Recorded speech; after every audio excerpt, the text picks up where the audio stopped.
ఏంటి 50% వరకు తగ్గింపా? అవును మరి మన Gayatri Reddy silks weaver sale లో.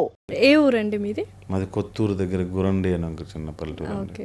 సో యూజువల్గా బెహరా అనగానే అందరూ ఒరిస్సా అనుకుంటూ ఉంటారు కదా, ఏంటి ఒరిస్సా ఒరిజినేటెడా మీరు లేకపోతే?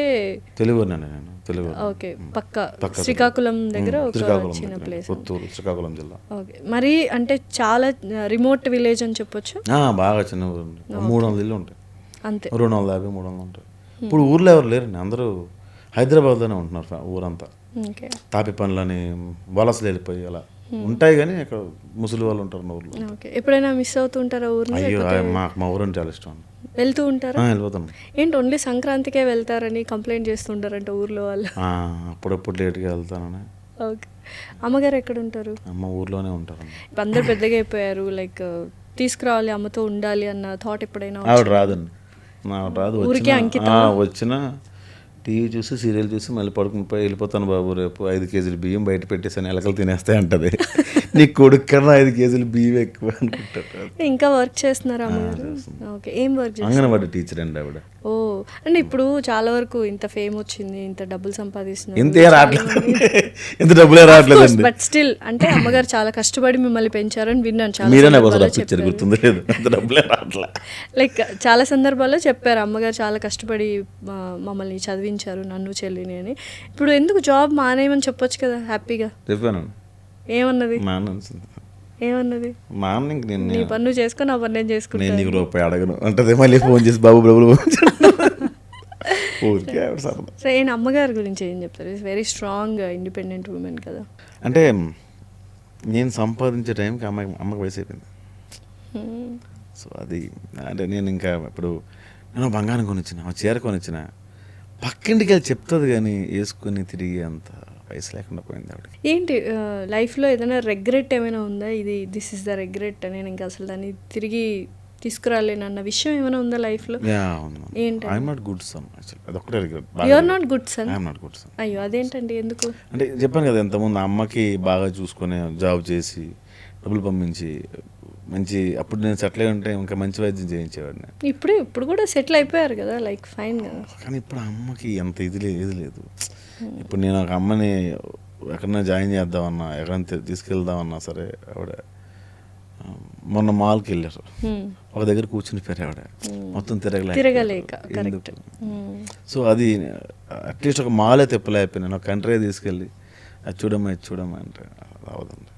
అది చెప్తున్నా, కొంచెం ఎర్లీగా నేను సెటిల్ అయ్యి ఉంటే తీసుకెళ్ళేవాళ్ళు. ఎందుకు ఎర్లీగా సెటిల్ కాలేకపోయారు? అంటే అవకాశాలు ఇండస్ట్రీలో లేట్గానే వస్తాయి, లేట్గానే సెటిల్ అయ్యారు. ఎదగడం వేరండి. ఏంటి తేడా సెటిల్ అవ్వడానికి ఎదగడానికి? సెటిల్ అవ్వడం అంటే ఏంటంటే, సెటిల్ అనేది ఎవరు అవ్వడండి. నాకు 1,00,000 రూపాయలు నెలకు జీతం వచ్చింది అనుకోండి, సెటిల్ ఎందుకు అవుతాడు? ఇంకేదో కావాలి. ఇంకో నేను ఇల్లు కొనుక్కుని 50,000 ఈఎంఐ కట్టుకుని 50,000 ఎలా బతకాలని ఆలోచిస్తాను. 2 లక్షలు వచ్చింది అనుకోండి, ఇంకొంచెం పెద్ద ఇల్లు కట్టుకుని కారు కొనుక్కుని 2 ఈఎంఐలు పెడతాను. సో సెటిల్ అవ్వగానే, అంటే సెటిల్ అంటే మీకు నమ్మకం అండి, నెల నాకు ఒక జీతం వస్తుంది, ఏమైనా జీతం నాకు ఇన్కమ్ నాకు వచ్చేస్తుంది అని ఒక ధైర్యం ఉంటుంది.